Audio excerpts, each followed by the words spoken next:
Selamat siang, sahabat semuanya. Assalamualaikum warahmatullahi wabarakatuh. Salam sehat untuk kita semuanya.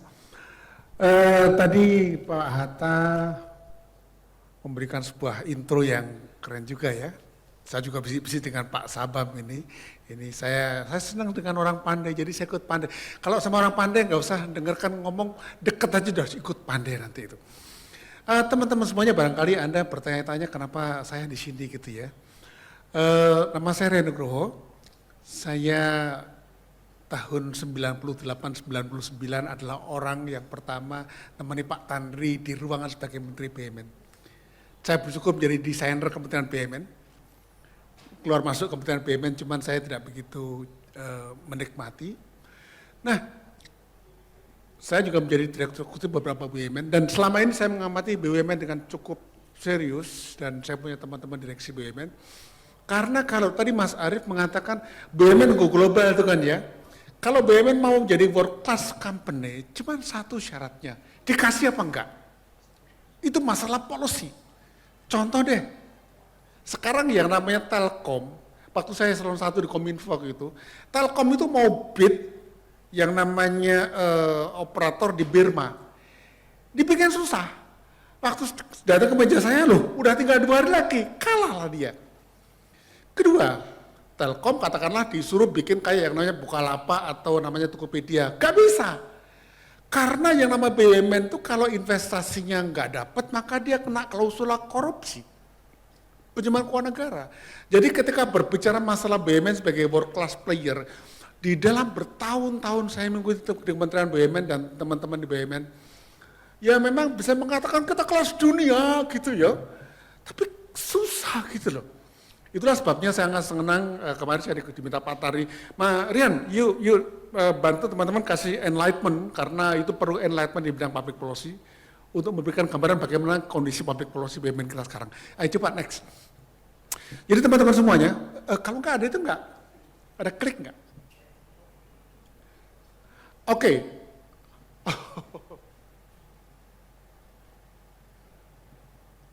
Jadi teman-teman saya kasih show aja deh ya, ini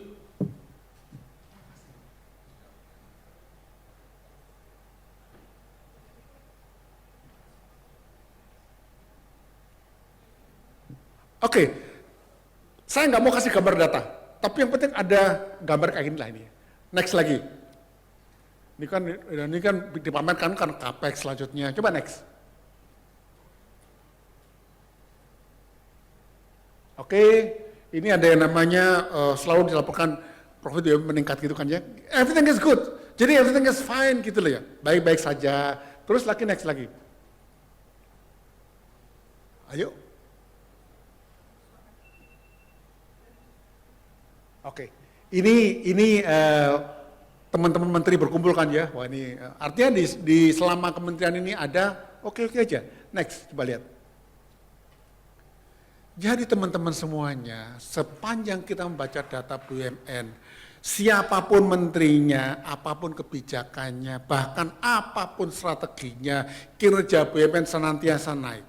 Terus gini. Nah ini kadang-kadang ada juga pertanyaan yang menyakitkan gitu ya. Kalau kita apa pentingnya Menteri BUMN gitu kan ya? Naik terus kok gitu.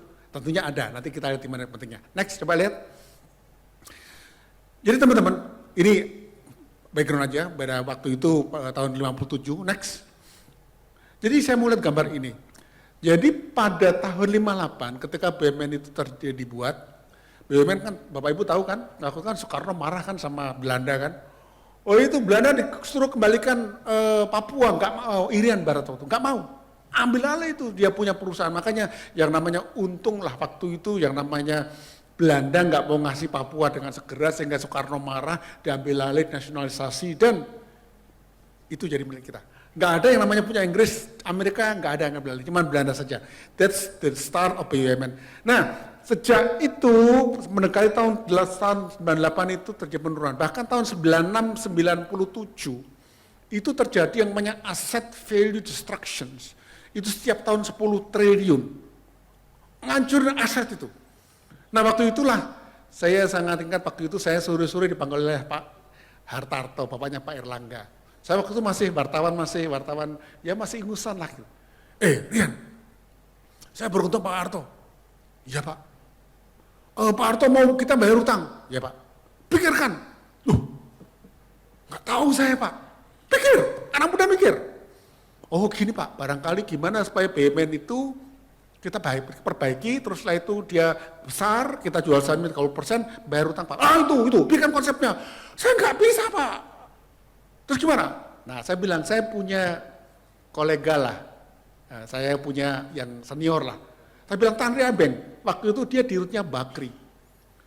Yaudah ngomong sama Pak Tanri. Saya ketemu Pak Tanri bilang sama saya mau jadi dirut Garuda Rian. Kok Garuda Pak? Saya mau kasih tahu caranya restrukturisasi Garuda. Nah, saya lapor kepada salah satu adiknya Pak Harto, bahwa Pak Tanri mau jadi dirut Garuda. Nah Pak Tanri panggil Pak Harto, nah waktu itu dibuat namanya Kementerian BUMN. Jadi yang terjadi adalah konsep BUMN yang asli. Semua BUMN dari 17 kementerian diambil jadi di satu kementerian. Kemudian diprofesionalkan. Setelah itu selama 5 atau 6 tahun kementerian bubar.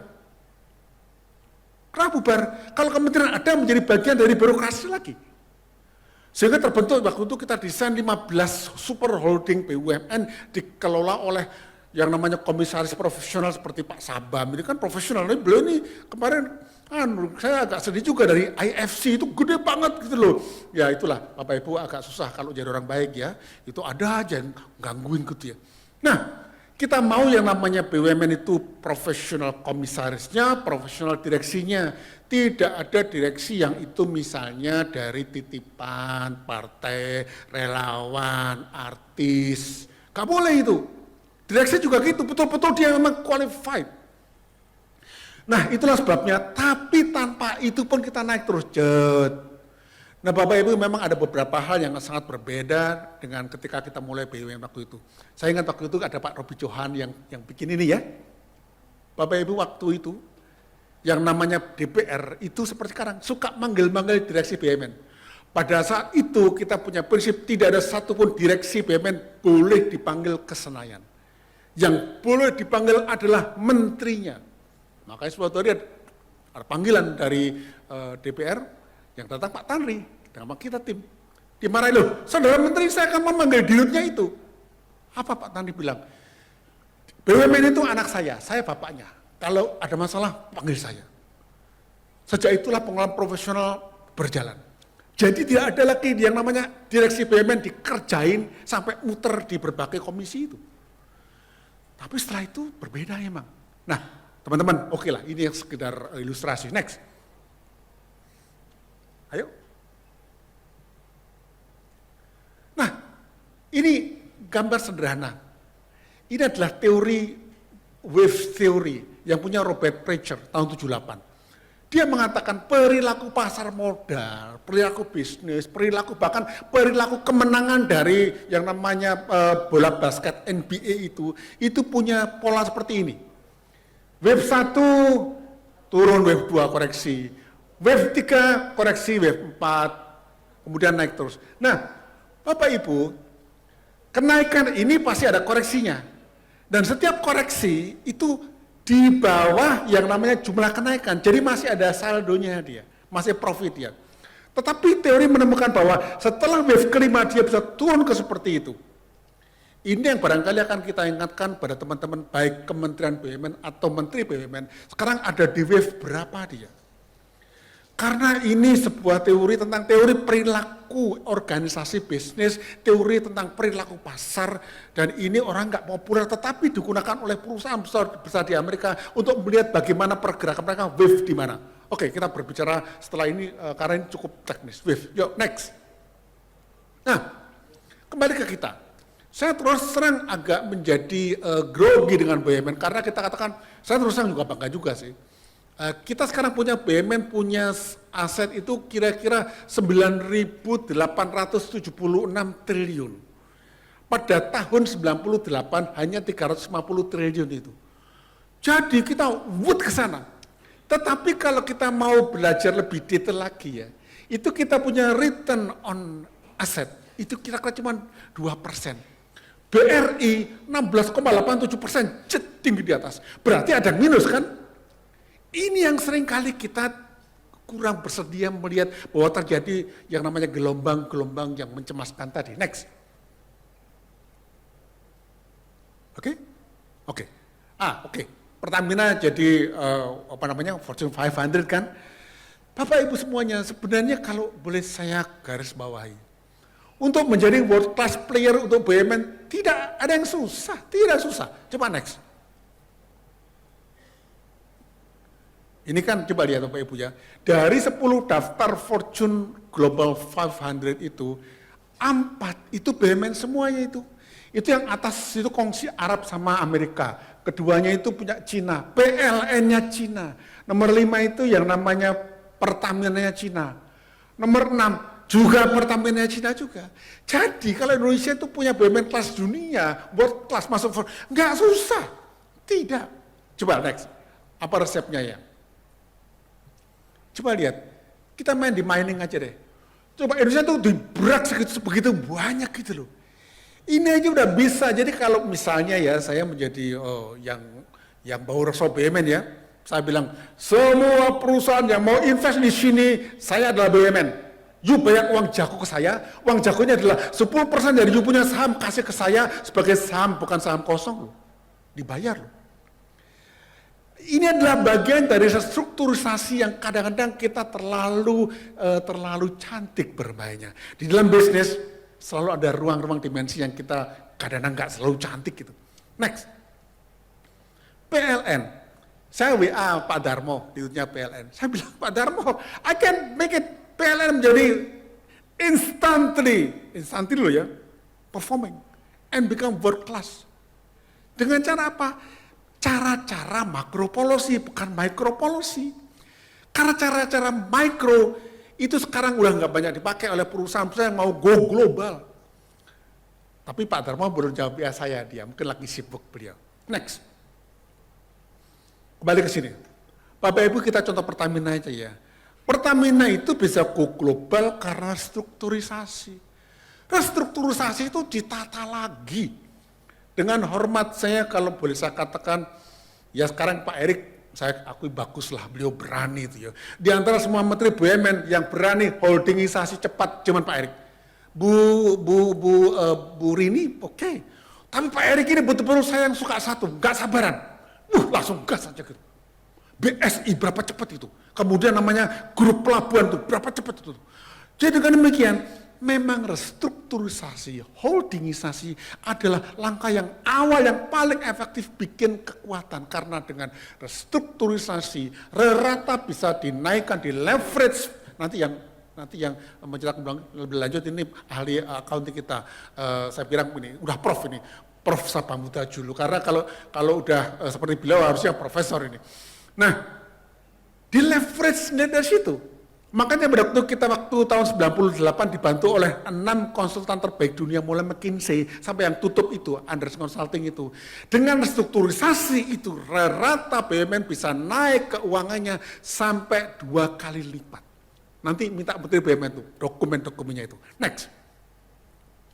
Jadi ini teori yang saya ikuti Pak Tanri waktu jadi Menteri BUMN dan ini efektif dan ini diadopsi oleh IMF dan diadopsi oleh China. Saya tahun 2011-2014 jadi guru besar di China dan saya tahu betul China niru kita, China niru konsepnya Indonesia. Jadi BUMN pertama-tama di restructure dulu. Mana yang dijalankan, mana yang tidak, mana yang digabungkan, mana yang tidak, mana yang di leverage, mana yang tidak. Itu dulu. Kedua, profitisasi. Nggak ada bahasa Inggris itu. Tapi kalau nggak bisa profit, nggak ada gunanya. Privatisasi kalau perlu. Bapak Ibu saya mau cerita ya, suatu hari kita ada meeting sama, ini dewanya manajemen. Namanya Peter Drucker. Waktu itu ada pertemuan kita di Claremont itu. Jadi Profesor Drucker mengatakan bahwa dia kata gini, kan dia waktu itu beliau tahu kita tuh dari tim BUMN ya, komponen BUMN. Apa beliau katakan? Privatisasi is not panacea. Tahu panacea kan? Panacea itu sakit gigi tempel kuyuk. Kayak saya masih sakit gigi, saya baru dari rumah sakit gigi ini. Sakit kepala tempel kuyuk, sakit perut tempel kuyuk. Jadi privatisasi bukan obat semua hal. Makanya tahun 98 kita enggak privatisasi terutama oleh pasar modal, enggak. Kita private placement. Nah, kegilaan privatisasi membuat kita konsolidasi menjadi susah. Contohnya, kita mau konsolidasi farmasi, tiba-tiba Kimia Farma go public, tiba-tiba Indofarma go public. Mereka menolak untuk konsolidasi. Kenapa? Udah go public. Kenapa? Karena pada waktu itu direksinya pengen tidak mau di-merge. Begitu di-merge mereka turun. Jadi ada aksi-aksi politik dari direksi BUMN. Begitulah kenakalannya. Privatisasi dijadikan sebagai sarana kenakalan itu. Next. Bapak Ibu kalau ada waktu, ini buku saya yang cukup baru, Korporasi Konstitusi. Jadi suatu hari saya diminta oleh teman-teman Komisi 6, saya lupa Pak Sabam, saya udah kirim belum Pak Sabam? Udah ya, sip ya. Jadi ceritanya suatu hari saya ketemu dengan beberapa menteri BUMN di pertemuan ngopi gitu kan, dia bilang, Mas saya itu penasaran BUMN gimana? Karena begini Bu, begini Pak, jadi BUMN itu masalah satu kenapa nggak bisa maju, karena dia nggak ikut konstitusi.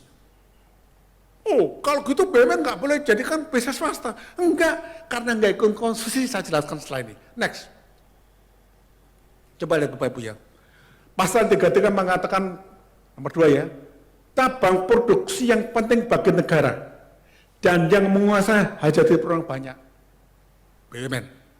Bumi, air, kekayaan alam, BUMN. Perekonomian nasional demokrasi, BUMN juga boleh. Jadi kalau kita punya BUMN itu harus diklaster sesuai dengan konstitusi. Makanya saya katakan kepada teman-teman Komisi 6, Anda punya RUU tidak sesuai dengan konstitusi. Undang-undang BUMN yang sekarang pun tidak sesuai dengan konstitusi. Bayangkan itu. Next. Oh, ini gampang ya, coba next lagi supaya lebih cepat ini. Jadi teman-teman semuanya, klasterisasi BUMN itu tidak bisa semata-mata, oh ini holding apa tidak. Tapi ini yang penting bagi negara ada klasternya. Itu ada klasternya. Nah, yang namanya BUMN yang itu memang penting bagi hajat hidup orang banyak, itu memang nggak bisa untung. Jadi dia memang minus, itulah pemerintah harus kasih PSO. Jadi kalau kita mau BUMN kita hebat ya, yang kita hitung cuma yang itu aja, demokrasi itu aja, selesai. Ini kenapa? Kembalikan sebagai fungsi-fungsi yang bukan BUMN lagi, bukan PT lagi. Dengan hormat saya agak merasa galau ketika kereta api jadi PT. Itu hajat hidup orang banyak loh itu.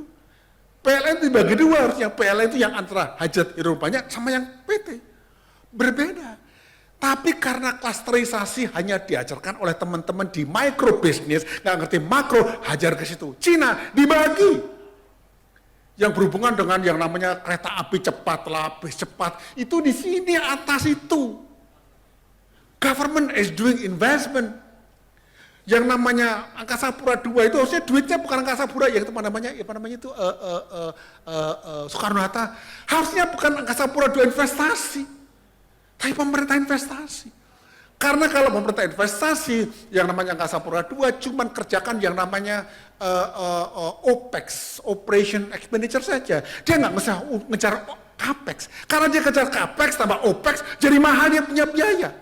Parkir 10.000, apa nggak luar biasa itu. Yang lain benar naik duluan dia. Saya komplain sama Pak Waludin, kok bisa saya satu hari itu waktu itu berangkat pagi pulang malam 400.000 parkir mobil. Gila gitu loh. Ya ternyata seperti itu. Nah jadi kalau kita mau BUMN betul-betul hebat ya, yang kita sebut BUMN should be yang paling kanan atas. BNI, BRI, yang lain-lain. Tapi dengan satu syarat, dia tidak boleh serta-merta mendapatkan PMN. Nah jadi masalah di situ. PMN jadi masalah. Jadi yang namanya negara, BUMN punya masalah, kasih PMN. Untuk selamatkan dia. Tapi waktu kasih PMN nggak ada dilusi saham, ya celaka juga. Ini yang nggak banyak dipelajari. Nanti mudah-mudahan nanti teman-teman yang ngerti audit lagi deh. Perusahaan yang dikasih bantuan pemerintah KUA PMN itu dilusi saham apa enggak?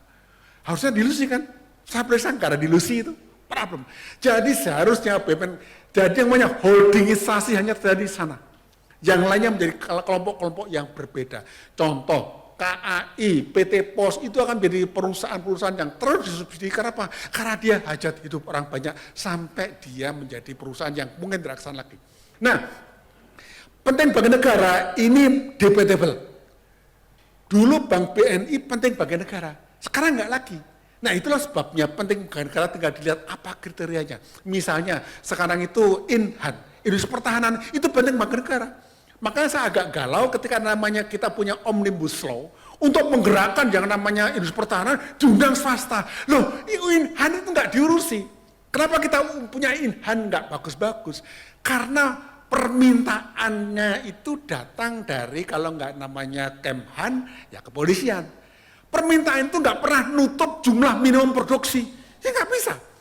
Kalau di Gramedia, kita bikin buku kurang dari 3.000, harganya mahal. Saya terakhir bikin buku public policy yang itu cetakan ke-12 barangkali ya. 1.000 halaman, harganya 300.000. Kok mahal? Saya bilang, iya Pak, sekarang kita cuma nyetak 2.000. Kok 2.000? Karena zaman digital orang nggak baca lagi buku yang offline. Yang terjadi apa? Turun pricing ke sana. Makanya kita punya organisasi itu enggak ditata karena nggak tahu klasternya. Next. Bapak Ibu semuanya, ini yang perlu kita underline. Kita seringkali katakan, oh BUMN itu harusnya ya profesional saja, privatisasi saja, BUMN lupakan saja. Ini adalah tulisan yang dibuat oleh yang namanya apa? Saya lupa yang namanya. Aldo Musacho sama Francisco Flores ini. Ini di Harvard Business Review tahun 2009. Next, apa yang ditulis sama dia? Jadi kita nggak usah ketakutan masalah BUMN bisa apa tidak, karena yang terjadi adalah BUMN tidak sebodoh BUMN tahun 80-an ketika Margaret Thatcher mengatakan private is smart, BUMN is dumb. Dan yang terjadi sekarang bahkan OECD mengeluarkan yang namanya terbitan tentang BUMN sebagai global players. Jadi yang mengatakan BUMN itu nggak boleh jadi global player itu ya yang nggak jelas saja permintaannya gitu ya. China menjadikan BUMN jadi global player. Apa artinya? China membuat BUMN-nya difasilitasi negara menjadi pemain-pemain untuk masuk ke perekonomian negara lain, baru yang swasta masuk. Kalau kita kan swasta masuk dulu baru BUMN masuk. Di China enggak. BUMN masuk dulu baru swasta ikut masuk.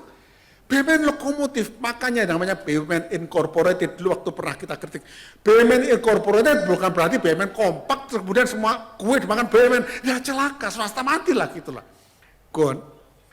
Ya next. Nah, untuk itu agenda Kementerian BUMN cuma 4.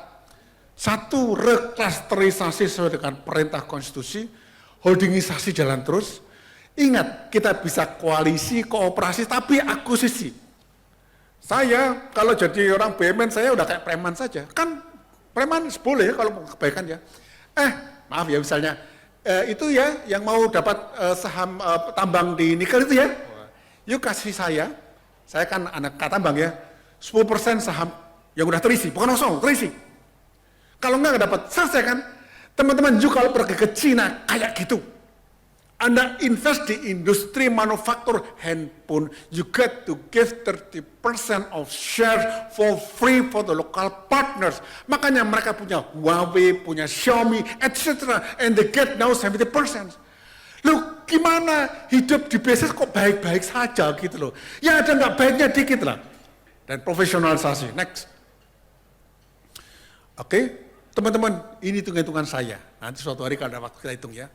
Jadi kalau namanya BUMN itu dikurangi intervensi politiknya sama birokrasinya, maka ada peningkatan tambahan laba baru sampai 20-50%. Itu kan sejelek-jeleknya 20% loh, itu sejelek-jeleknya itu. Itu pakai tidur loh itu. 50 kerja. Jadi teman-teman, apa itu? Misalnya, saya nggak tahu, ini joke-nya teman-teman ya. Tugas utama dari direksi BUMN adalah memanajemeni kementerian, ya, pejabat gitu kan. Masih terjadi. Dan ini yang perlu dikurangi. Karena dulu itu zaman 98, 99 itu, yang namanya Menteri BUMN hanya boleh didatangi kalau punya masalah. Kalau nggak boleh ketemu itu. Karena itu nggak pernah ada direksi BUMN ketemu dengan menteri nunda sampai 2 hari, nggak bisa. 1 hari selesai karena yang namanya speed is everything. Kalau nggak jadi. Dan saya dengar belakangan ini ya sejak itu sini ketemu dengan menteri itu, ya sekarang Pak Erik mungkin bagusan ya. Ketemu dengan menteri kayak ketemu dengan raja gitu loh. Ada setorannya dulu, uang tolnya, perjanjian, sampai sebulan 2 bulan gitu loh. That's ridiculous gitu loh, mau go public apa, go apa gitu loh. Next. Nah, untuk itu simpulan kita adalah kalau BUMN mau go public, pertama kasih izin, kasih ruang gerak, dan bangunlah manajemen BUMN, bukan tirani. Kalau yang namanya manajemen dibangun dengan cara profesional, maka kata-kata adalah, sorry, saya mulai dari yang jelek dulu lah, sorry, saya mulai sakit gigi, jadi sorry agak belepotan. Kalau BUMN dikelola dengan tirani, maka pemilik BUMN mengatakan pada direksi BUMN, kerjakan apa yang aku perintahkan. Kedua, tugasmu itu mencarikan uang buat aku. Yang ketiga adalah, kamu itu pekerjaku, pekerja partai kalau perlu kan ya, manut. That's feudal.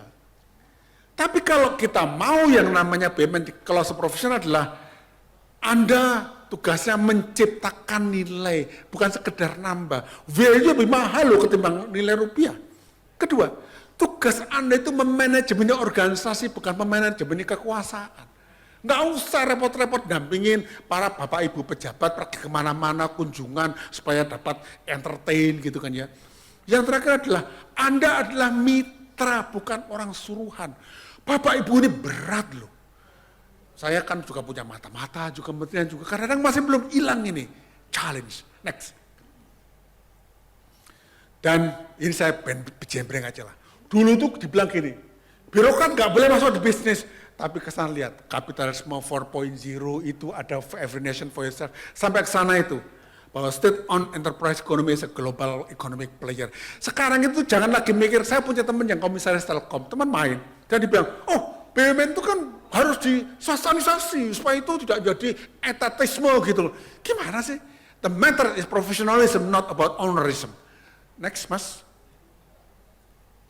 Mulai ini Smith, kapitalisme, oke, next saja nanti karena kita harus kasih Pak Sabah beli banyak lagi. Teman-teman semuanya saya beritahu kalau boleh. Premis saya adalah tidak ada negara di dunia yang nggak punya BUMN. Tahun 2008 negara dengan BUMN terbesar adalah Amerika Serikat. Ini di take over Amerika Serikat semuanya ini. AIG, Bear Stearns, GM. Coba next, berapa nilainya mereka? Nih, itu di bailout semuanya itu. Government punya semuanya. Kita, BUMN jual saja 98. Jadi kalau kita mengikuti arahan Amerika Serikat hari ini untuk 98, maka tidak ada perusahaan swasta yang milik asing lagi. Milik BUMN semuanya. Itu masalah kita. Next. The policy. Jadi simpulan kita adalah nomor 1. Teman-teman, tidak ada perusahaan raksasa di dunia itu yang bukan BUMN. Tidak ada. Contohnya, nggak jauh-jauh. Saya suatu hari pernah menjadi badan regulator air minum Jakarta. Di Jakarta itu ada air minum di sebelah barat punyanya Perancis, Palija. Kita minta Palija juga boleh naikkan tarif, performanya jelek. Dan selama 2 tahun kita kasih naik. Apa yang terjadi? Kami dipanggil oleh Pak Sutioso, dimarahi. Ya, tahu nggak? Gara-gara saya dipanggil sama Pak SBY. Loh, kenapa? Kalau misalnya air minum. Ternyata Pak SBY baru dimarahi sama Presiden Prancis. Jadi perusahaan-perusahaan swasta, even private, diurus sama negara. It's been set on enterprises by law. Jadi dengan demikian boleh kita katakan BUMN itu menjadi sesuatu yang bukan aneh lagi kan. Every nation have their own state enterprises, karena itu adalah kekuatan mereka penetrasi kemana-mana. Kedua, sekarang tergantung bagaimana pemerintah memahami mereka, terutama masalah BUMN. Mau diajak kolaborasi, koalisi, atau kolusi. Tapi nggak mudah, ketika ketemu sering-sering dianggap nanti kolusi, padahal cuma mau kolaborasi. Ya dengan segala hormat, kadang-kadang kita punya lembaga untuk mengatasi rasuah juga kadang-kadang terlalu berbeda pemikirannya, meskipun juga ada benar juga. Nah, yang ketiga adalah tergantung bagaimana visi pemerintah tentang BUMN-nya.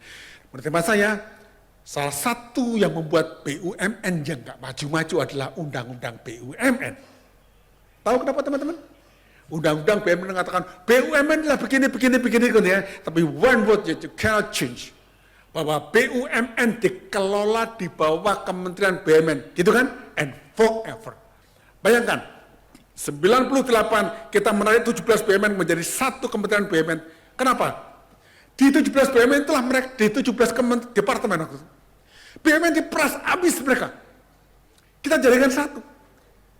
Kalau dijadikan satu, kemudian birokrasinya terus menerus, terjadi pemusatan pemerasan kan. Makanya di beberapa periode kan Kementerian BUMN jadi rebutan kan, karena cash cow itu. Jadi Kementerian BUMN tidak boleh selama-lamanya. Di China tidak selama-lamanya. Kementerian BUMN hanya semacam apa ya, laporan administrasi aja. BUMN dibuat holding yang memang professionally managed. Dia dikelola di bawah undang-undang perseroan terbatas. Ya go public lewat go public. BUMN itu dikelola pakai undang-undang BUMN, undang-undang PT, undang-undang go public lah, undang-undang perbankan, banyak begitu loh. As long as we have that, we cannot run anywhere. Dan tergantung kepada kebijakan BUMN itu sendiri. Saya kira penutupnya adalah enggak, coba next. Nah, penutup teman-teman ya, jadi lihat ya, ini hanya sekedar peta saja. Jadi pada, ini adalah paling tengah-tengah itu threshold-nya. Kita selamat kalau kebijakan kita di situ. Nah, 98+98 itu kita di sini, disaster itu. 98 kita naik masuk, hampir keluar di excellent. Kemudian turun lagi, 99 sampai 2014. 2014 kita naik, tapi masih nggak cukup. Jadi yang terjadi adalah policy is driving things. BUMN boleh punya strategi apa saja, tapi kalau kebijakan nggak ngasih izin ya kemana-mana.